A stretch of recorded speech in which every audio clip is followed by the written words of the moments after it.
Halo, selamat siang teman-teman warga Papua dan semua orang-orang Papua di mana saya berada hari ini. Saya Pak Cebro, kedatangan tamu.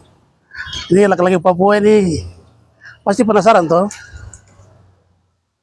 kenapa dia sampai ada di titik ini. Nah, tidak panjang lebar, saya langsung nanti bincang-bincang dengan beliau ini siapa, dari mana, kenapa sampai dia ada di sini, bagaimana caranya kalau dia ada di tempat ini, dari dalam sepeda ini dengan jual seperti ini. Oke, bro, cerita bro punya nama. Baik, nama saya Oscar Giririt. Saya asal dari Sarni. Oke, panjang cerita tapi saya penasaran bagaimana sampai Oscar. Ini ceritanya kita semua rasa ada yang unik, ini tidak biasanya untuk orang Papua. Ya, baik. Tapi coba cerita. Ya, baik. Saya kan selesai dari kuliah Uncen, S1, pendidikan guru. Tapi nganggur di luar. Saya usia tahun 2025 itu bulan Juli. Saya nganggur ini sudah masuk 1 tahun ini, tahun lebih. Tinggal, tidak ada pekerjaan. Kasih masuk lamaran ke dinas, tapi tidak ada yang respon. Ke sana, saya tinggal di kampung itu lama, sudah saya balik. Langsung ambil keputusan saya harus ke kota, ke Jayapura kembali. Bro, tadi bilang dari Sarmi, dari Sarmi, saya dari suku Sirawak, dari Pantai Barat, Kampung Wari. Bro, selesai dari Uncen, FKIP. jadi sarjana. Pernah tes di kabupaten? Pernah. Terus itu bagaimana cerita, tahun berapa tes? Belum tes sih, cuma kasih masuk lamaran untuk kerja. Tapi tidak diterima. Sebagai tenaga kontrak atau apa begitu? Belum. Begitu kasih masuk, kepala dinas bilang sabar. Kepala dinas mana itu? Kepala dinas pendidikan.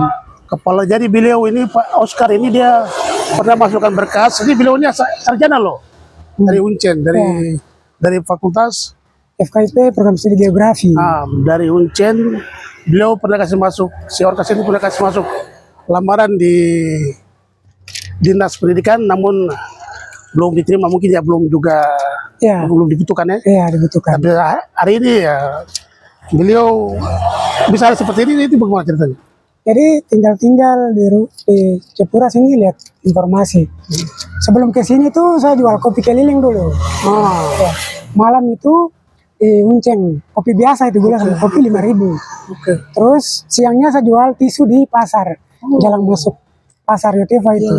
Saya beli di toko 5.000, jual di jalan 10.000. Jadi itu modalnya modal sendiri? Iya, modal sendiri. Beli di toko baru jual di. Beli di toko berapa lalu? Iya, di toko saya beli tisu tuh biasanya beli 10. Tisu? Iya, tisu. Jual kan 5.000. Jual di pasar 10.000. Keuntungan 5.000 ya. Jadi biasa juga dapat keuntungan? Iya, biasa tidak. Biasa dapat, biasa tidak. Jadi biaya hidup dari situ juga? Iya, dari situ. Kos? Saya kos di Kota Raja. Lalu yang kedua tadi apa?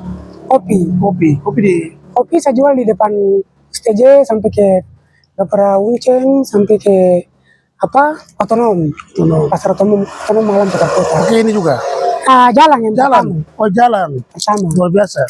Kalau ini tuh saya lihat informasi kopi dulu, yang tadi jalan dulu. Itu modalnya bagaimana? Itu modal ambil lagi dari tisu. Siangnya tisu, malamnya jual kopi. Kopi juga ambil, belinya bagaimana? Kopi beli di toko, di kios juga, baru jual ke pasar ke orang 5.000 tawar itu. Jalan pegang termos. Kakak kopi baru. Berapa lama? Saya jual kopi itu dari tahun kemarin. Iya. Terus itu ada keuntungan sedikit? Iya, ada. Kadang untung ya, kadang namanya kebutuhan. Bagaimana orang-orang respon, orang-orang Papua atau orang-orang lain juga? Ya, respon. Mungkin bilang. Kadang ada yang bilang begini, Bang, aduh malu kita malu. Terus waktu itu di pasar itu ada teman juga, ada lihat saya jual tisu. Dia turun di pegang tangan, dia bilang, kau mencari pekerjaan lain kah? Ini tak usah, bikin gengsi. Sebelah, kau yang gengsi? Saya tidak. Saya tidak. Biasa, ya. Saya jual untuk saya mau makan. Baru samping pencuri, nanti orang pukul saya mati. Itu. Coba. Oke. Lalu Dari situ sampai di sini bagaimana ceritanya? Nah dari sini saya Dari lihat, kopi ke sini ya bagaimana dari ceritanya? sini ke kopi saya lihat informasi di Info Kota Jayapura kalau membutuhkan karyawan. Oke. Sudah saya masuk, saya bawa berkas, bawa ijazah sama KTP. Ijazah sarjana bawa ke sana. Iya bawa. Kita kerja ini tuh jaminannya ijazah sarjana taruh. Jadi di kabupaten tidak terima ijazah sarjana, jadi di sini Di ya. sini diterima. Bapak. Saya bawa dengan KTP. Jadi ini catatan buat kita di Pemda, kalau ada anak-anak kita yang sarjana, ya kalaupun belum bisa dapat kuota sebagai ini, bisa dikontrakan tenaga. Banyak guru-guru SD kita di kampung-kampung itu butuh guru-guru. Ya, jangan sampai mengabaikan. Oke lanjut. Iya. Terus sudah interview.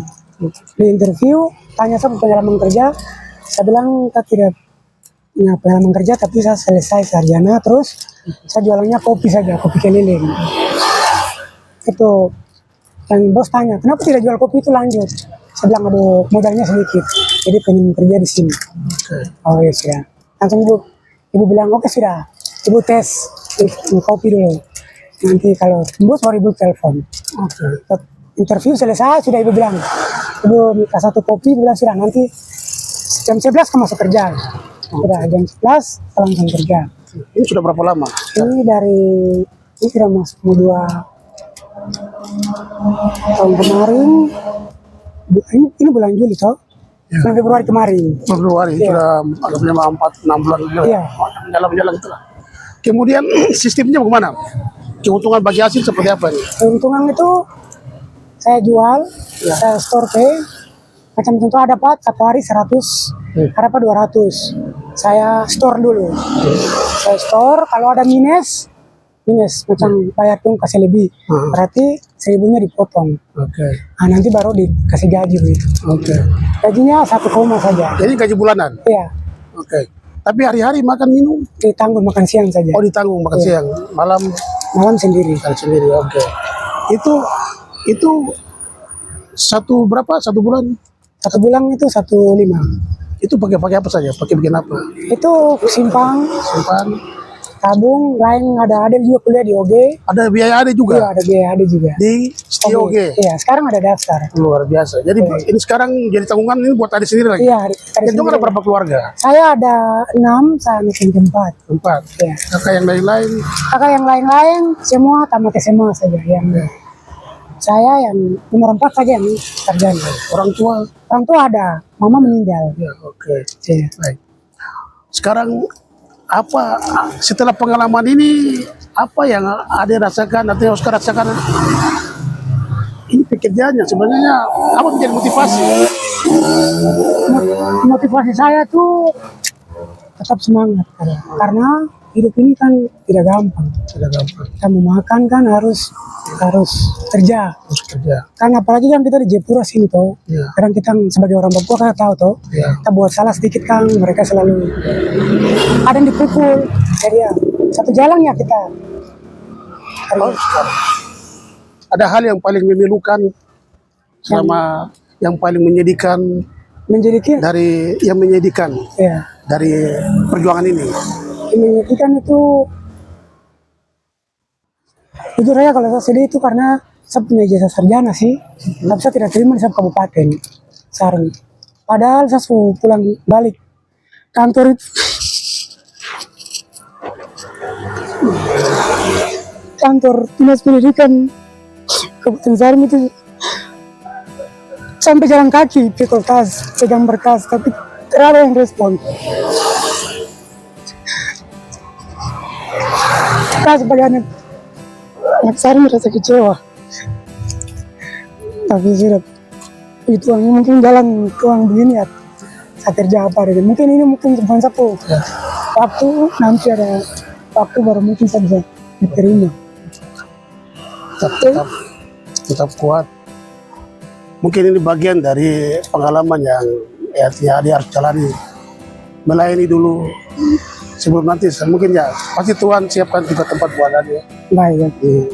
Sarmi pasti menunggu ada. Nah, ini ya mudah-mudahan lewat informasi yang nanti kakak bagikan orang di Sarmi nanti lihat. Baik. Saya berharap juga pemerintah di Kabupaten Sarmi, anak-anak kita seperti begini yang punya semangat juang perlu dilihat. Banyak anak-anak Papua, anak-anak daerah banyak, tapi tidak mau berjuang. Mereka langsung selesai mau cari yang enaknya.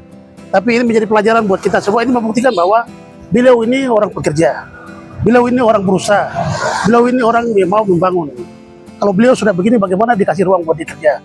Pasti akan lebih maksimal. Nah, Oscar ya? Iya. Kita yakini ini tidak hanya di Kabupaten Sarbi, tapi di kabupaten manapun di tanah Papua, jangan abaikan anak-anak kita yang seperti ini. Hari ini beliau melayani kami di kantor lembaga LSM di PPMA, teman-teman di PPMA semua yang antusias berbagi, membeli kopi, dan saya berharap ini menjadi pelajaran terbaik untuk kita semua. Oscar, kasih tahu Oscar punya harapan buat pesan buat semua anak-anak Papua generasi baru, dan semua harapan juga buat pejabat dan lain-lain. Oke, silakan. Baik, ada. Harapan saya buat anak-anak Papua yang belum mendapat pekerjaan dimanapun, tetap semangat. Kita harus berjuang, lakukan hal apa saja yang penting yang baik.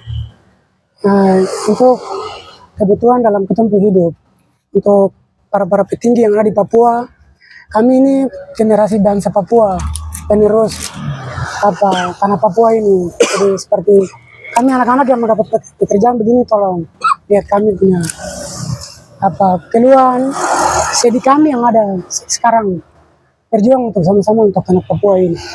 Ini itu punya pesan dan pesan untuk kami anak Papua dan pejabat orang Papua.